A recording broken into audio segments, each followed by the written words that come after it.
तो हेलो हमारी YouTube family, हमारे न्यू ब्लॉग में स्वागत है। और देखिए आज इंदू जी क्या बना रही है खाना। आज दीपावली के दिन देखिए कैसे बनी है, जैसे क्या बोलते हैं पागल पकड़ के आई हुई है बीवी मेरी।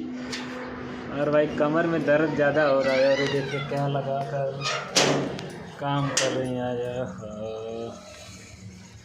देखो ना कमर में बेल्ट लगा लो ना, वो कितने मंगोलू तो कमर में लगा है बेल्ट, कमर में ज़्यादा हो रही है दर्द, दवा लेने के लिए पैसा नहीं, बेल्ट से काम चला रहे हैं।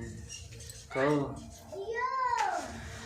अरे बन रही है रोटी, इतना रोटी तने मन ही होगी। पूरा एक कुरुई बनी ना, एक डाली रोटी बनावे के बा। जॉइंट फैमिली है भाई लोग, जॉइंट फैमिली का ये मतलब